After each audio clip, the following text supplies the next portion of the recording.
देखिए, अमूल विधानसभा बहुत ही पिछड़ापन हो गया। पिछड़ापन इसलिए हुआ, उसका जिम्मेदार हम लोग यहाँ के विधायक को ही ठहरा रहे हैं। उसकी वजह यह है कि सालों गुजर गए, लोगों ने कभी कांग्रेस पे भरोसा किया,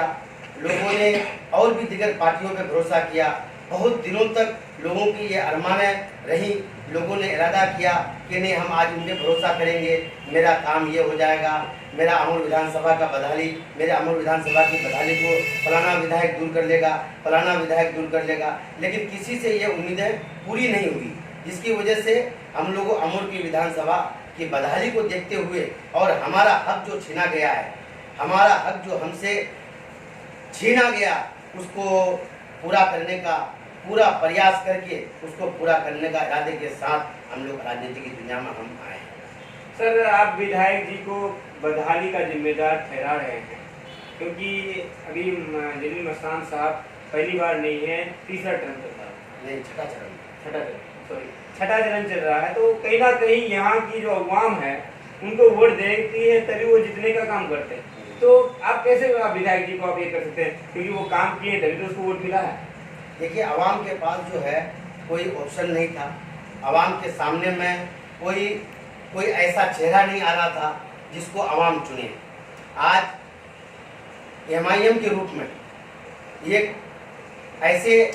प्रत्याशी की ज़रूरत थी जिसको आवाम बहुत दिनों से चाह रही थी कि कोई एक नया चेहरा आए जिसको हम लोग चुने। और हम आज जो इस इरादे को लेके आए हैं, तो लोगों की एक अरमान लेके आए हैं, लोगों के पिछड़ेपन को दूर करने के लिए एक उम्मीद लेके आए हैं और बहुत बड़ा एक मुसम्मम इरादे के साथ में हम अमूल विधानसभा की जनता के बीच में आए हैं। अब जनता के हाथ में ये फैसला है, जनता जो है जनार्दन है, जनता जिसको चाहती है उसको लाती है, जनता जिसको चाहेगी उसको चुनेगी। लेकिन अमूल विधानसभा की जनता से मैं ये बहुत ही मुद्दबाना गुजारिश करूंगा, अपील करूंगा कि जनता जो है इस बार एमआईएम को मौका दे। एमआईएम का प्रत्याशी जो भी हो, चाहे हाजी नाहिद गनी के रूप में हो या दीगर जिनको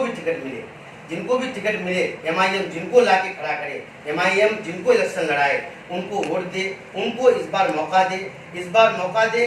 देने के बाद एमआईएम क्या करता है, एमआईएम अपने वादे पे अगर उतरता है या नहीं उतरता है। अगर एमआईएम भी नहीं उतरेगा और दूसरे लोगों को मौका दिया जाए, लेकिन यह है कि बदलाव की तरफ हमें आपको चलना चाहिए और बदलाव की तरफ हमारा आपका रुझान होना चाहिए। और हम अमूल विधानसभा की जनता से इस बात का मुद्दबाना गुजारिश करेंगे कि इस बात पे गौर करें और जनता के हाथ में सब कुछ है, जनता जिसको चाहेगी उसको लाएगी। जनता ये नहीं है कि मेरे कहने से हमें लेके आएगी या मेरे कहने से जलील मस्तान को हटाएगी। जनता के सामने में सब कुछ है कि जलील मस्तान ने क्या किया है और दीगर लोगों ने क्या किया है, और यहाँ के विधायक ने 35 साल का जो एक अरसा उन्होंने गुजारा, उस अरसे में उन्होंने आवाम की क्या खिदमत की है हमें बताने की ज़रूरत नहीं है। आवाम इस बात को खूब जानती है, आवाम इस बात को नकार रही है, आवाम इस बात को खूब अच्छी तरह से बदलाव की तरफ चल रही है और इंशाअल्लाह बदलाव की तरफ हम और आप बढ़ रहे हैं।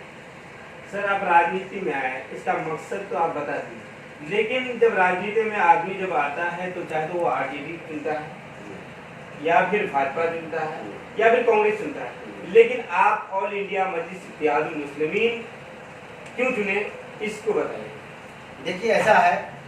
कि जितनी भी पार्टियां यहाँ पे आई, हिंदुस्तान जब से आज़ाद हुआ, हिंदुस्तान आज़ाद होने के बाद से लोगों ने आरजेडी का भी साथ दिया, लोगों ने जेडीयू का भी साथ दिया, लोगों ने कांग्रेस को भी चुना, लोगों ने सारे विधायक देखे, सारे दलों को देखा, सारे दलों का साथ दिया, सारे दलों को वोट दिया, सारे दलों के सहयोग में पेश रहे। लेकिन एमआईएम एक उम्मीद बन के अमूल विधानसभा के बीच में आई है और वो पार्टी, ये एमआईएम वो पार्टी है जो लोगों की एक मतलब यह है कि एक उम्मीद की एक घड़ी, उम्मीद की एक किरण बन के बीच में आई है। उस उम्मीद पे लोगों को उतरना है और लोग उतरना चाहते हैं और इसीलिए हमने भी ये इरादा किया कि नहीं, हमें एमआईएम को ही चुनना चाहिए, हमको एमआईएम का ही साथ देना चाहिए, क्योंकि एमआईएम ने जो हक दिलाने का काम करने का वादा किया है और एमआईएम एक ऐसी पार्टी है जो सबको, जितने भी पिछड़ेपन है हिंदुस्तान में, जो भी पिछड़ापन है हिंदुस्तान में जितने भी पिछड़ापन के जितने भी लोग हैं, चाहे वो मुसलमान हो, चाहे वो आदिवासी हो, चाहे वो हिंदू हो, चाहे वो मतलब कोई भी किसी भी जाति से हो, किसी भी धर्म से हो, किसी भी कौम से हो, वो जो भी बाबा अम्बेडकर के नक्शे कदम पे चलने वाली कौम है, जिनको नाकार दी है गवर्नमेंटों ने, जिनको नाकार दी है सरकारों ने, जिनको पिछड़ेपन से उतार के उनको अपने ऐसे घर ऐसे जगहों पे छोड़ दी है जिनको कोई पूछने वाला नहीं है, उनका आंसू पूछने का अगर कोई काम किया है तो वो एमआईएम एक पार्टी ने की है। और एमआईएम इस चीज़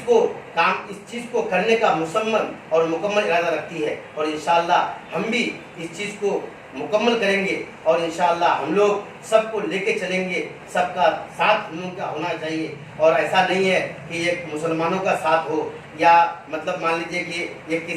एक कौम को लेके हम लोग चल रहे हैं, ऐसी कोई बात नहीं है। सारे धर्मों को लेके चलेंगे इंशाअल्लाह हम लोग। सर, जब सारे धर्मों की बात आई कि हम सेक्युलर पार्टी हैं, सारे धर्मों को लेके चलते हैं, दलित को लेके चलते हैं, आदिवासी को लेके चलते हैं, मुस्लिम को लेके चलते हैं, लेकिन आपके पार्टी में जो मुस्लिमीन है, ऑल इंडिया मजलिस इत्तेहादुल मुस्लिमीन का मतलब ये हुआ कि आप सिर्फ मुसलमानों की पार्टी है और यहाँ पे जो कांग्रेस और दीगर पार्टियां हैं वो आप लोगों को बी टीम कहती है, तो ऐसे लोगों को आपका क्या जवाब है? देखिए, ऐसा है, मजलिस इत्तेहादुल मुस्लिमीन एक नाम है, हमको नाम की तरफ नहीं जाना चाहिए, हमें काम की तरफ बढ़ना चाहिए। क्योंकि अब तक नाम लेके जो हमें आपको बांटा गया, नाम के ऊपर हमारा आपका जो वितरण किया गया, तो हम अब न बटें। हम और आपको अब समझने की ज़रूरत है। हमें और आपको अब उस तरफ नहीं जाना है जिस तरफ और पार्टियों ने हमें आपको बांटा है और बांटने का काम किया, और बांट के हमें आपसे वोट लेके उन्होंने अपनी जो राजनीति चमकाने की कोशिश की है, हमें उस तरफ नहीं जाना चाहिए। हमें इस तरफ जाना चाहिए कि एमआईएम इस बात का इकरार करती है और इस बात को मानती है कि नहीं, हम और आप उस धारे की तरफ चलेंगे, उस तरफ चलेंगे जो अम्बेडकर के बनाए हुए कानून है, अम्बेडकर के बनाए हुए जो रास्ते हैं, अम्बेडकर ने जिस कानून को लिखा था उस कानून के लिखत के ऊपर हम लोग चलेंगे। और इंशाअल्लाह हम और आप नहीं बल्कि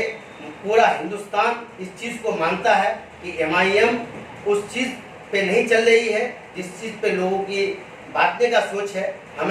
एमआईएम का बांटने का कोई सोच नहीं है और इस चीज़ को हम रिजेक्ट करते हैं। जो अगर एमआईएम के बारे में इस चीज़ को कहे कि नहीं, ये इत्तेहादुल मुस्लिमीन है, ये बी टीम है, ये सी टीम है। देखिए, हमें ज़माने में इल्ज़ाम हमारे ऊपर लगे हैं, लेकिन हमने हमेशा पिछड़ों का आंसू पोंछने का काम किया है। इंशाअल्लाह इसी इरादे के साथ, आंसू पोंछने के इरादे से हम और आप और हम सबको लेके मतलब उतरे हैं और इंशाअल्लाह आंसू पोंछने का ही काम करेंगे। चाहे वो मुसलमान के रूप में हो, चाहे वो हिंदू के रूप में हो, चाहे वो दलित के रूप में हो, चाहे वो किसी भी पिछड़ापन का कोई भी कौम हो, हर कौम से हम जुड़े हैं, हर कौम से जुड़े रहेंगे। और हमने बिजनेस में रह के हमने जो काम किया है, यहाँ के मुसलमानों को, यहाँ के हिंदुओं को हमें बताने की ज़रूरत नहीं है कि हमने हिंदुओं का काम किया कि मुसलमानों का काम किया। हमने सारे लोगों का काम किया। जो भी लोग जिन लोग जिस मसले को लेके मेरे पास आए, हमने सारे लोगों का काम किया, चाहे वो हिंदू हो, चाहे वो दलित हो, चाहे वो मुसलमान हो, चाहे वो कोई भी कौम हो, किसी भी कौम, किसी भी धर्म में आप मालूमात कर लीजिए। नाहिद गनी ने जो भी काम किया वो किसी कौम या किसी धर्म या किसी कबीले को बांट के कभी नहीं किया। इंशाअल्लाह उसी इरादे के साथ हम आगे बढ़ेंगे। सर, एक सवाल ये भी है कि आप पार्टी में कब ज्वाइन हुए और पार्टी के लिए आपने अभी तक क्या किया, कितने संगठन बनाए और पार्टी में आपका रुतबा क्या है? देखिए, पार्टी में हम ज्वाइन अभी हुए हैं और वैसे तो पार्टी से निस्बत हमारी बहुत पहले से है, बहुत पुरानी निस्बत है एमआईएम से हमारी, और इंशाअल्लाह ये निस्बत रहेगी और ये निस्बत ख़त्म होने वाली नहीं है। अब रही बात ये, आपने एक सवाल किया हमसे कि मतलब ये कि पार्टी के लिए आपने क्या किया। देखिए रियाज साहब, आपका ये बहुत बड़ा सवाल है कि पार्टी के लिए आपने क्या किया। देखिए, हम जो कुछ भी कर रहे हैं पार्टी के माध्यम से कर रहे हैं। पार्टी का जो भी काम है, आला कमान का जो भी हुक्म है, उन लोगों का जो भी मतलब ये है कि पार्टी के लिए जो भी आदेश आता है हम पार्टी को मान के पार्टी के नक्शे कदम पे चल रहे हैं और बैरिस्टर असदुद्दीन ओवैसी साहब के पैगाम को हम ये खादिम के रूप में हम अमर विधानसभा की जनता को बता रहे हैं और अमर विधानसभा की जनता के बीच में हम इस पैगाम को पहुंचा रहे हैं जिस पैगाम को बैरिस्टर असदुद्दीन ओवैसी साहब और हमारे सदर बिहार अख्तर ईमान साहब जिस पैगाम को पहुंचाने के लिए मुझे ये खादिम के रूप में चुना है उसी खिदमत के तौर से ये खादिम के रूप में अल्हम्दुलिल्लाह हम बिहार के जनता को और पूरे हिंदुस्तान की जनता को पूरे हिंदुस्तान के अवाम को पूरे सीमांचल के अवाम को और बिलखुसूस अमर विधानसभा के अवाम से हम ये गुजारिश करेंगे कि हम आपके खादिम हैं और खादिम के रूप में आपके बीच में है और MIM के खादिम के रूप में ही सारा काम इंशाल्लाह हम करेंगे। सर जैसे कि हर पार्टी का एक प्रोटोकॉल होता है कि जैसे आप उसकी सदस्यता लेते हैं या फिर उससे जुड़ते हैं और अगर प्रत्याशी अपने आप को दावेदारी पेश करते हैं तो उससे पहले आपको कितने पंचायत हैं और उसमें कितने बूथ हैं उस तरह का ब्यौरा देना पड़ता है। तो आप ये बताइए कि आपके विधानसभा में कितने पंचायत है और कितने बूथ? देखिए रियाज साहब ऐसा है कि मेरा जो है पूरा सर्वे चल रहा है। वैसे हमारे अमर विधानसभा में दो ब्लॉक हैं, दो प्रखंड हैं। जैसे एक अमर प्रखंड है, एक बैसा प्रखंड है। बैसा प्रखंड में 16 पंचायत है, अमर प्रखंड में 25 पंचायत है, 41 पंचायत टोटल है। बाकी बूथ जो है उसमें अभी जैसे कुछ बूथ बढ़ने वाला है और कुछ बूथ जो पहले से है। अब जैसे जहाँ पे ज़रूरत थी वहाँ पे बूथ था, अब हम लोग इंशाल्लाह अपनी कोशिश से जहाँ पे बूथ की ज़रूरत थी वहाँ पे बूथ हम लोग करवाएंगे और जहाँ पे बूथ की ज़रूरत नहीं थी वहाँ से बूथ को हम लोग हटवाएंगे और हम लोग सरकार से मतलब गुजारिश करेंगे, सरकार के सामने में इस बात को रखेंगे कि जहाँ पे ज़रूरत है बूथ की वहाँ पे वो बूथ दे, जहाँ पे ज़रूरत नहीं है वहाँ से बूथ को हटाएं। और हम लोग जो है इसका पूरा सर्वे कर रहे हैं, उसकी पूरी छानबीन कर रहे हैं। जहाँ भी जो भी बूथ होगा सारा ब्यौरा हम लोग इंशाल्लाह MIM को सारे ब्यौरे के साथ इंशाल्लाह सदर बिहार को जनाब अख्तर ईमान साहब के पास इंशाल्लाह हम लोग लेके पहुँचेंगे ये खादिम के रूप में इंशाल्लाह। सर मेरा आखिरी सवाल है और ये सवाल सिंगल है, यानी सबको मैं पूछता हूँ जितने प्रत्याशी हैं MIM के कि अगर पार्टी आपको टिकट नहीं देती है क्योंकि बहुत सारे दावेदार हैं, लगभग विधानसभा आपके अमोर में 11-12 हैं,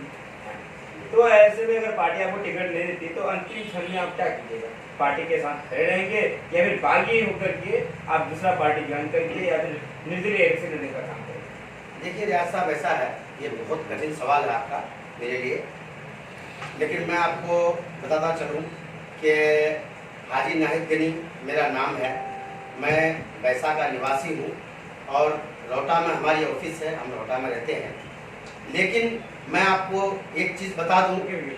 क्या अभी बैठा क्या अपना मोबाइल अपना ओपन कैमरा है ना आपका में इसको लगाइए और लास्ट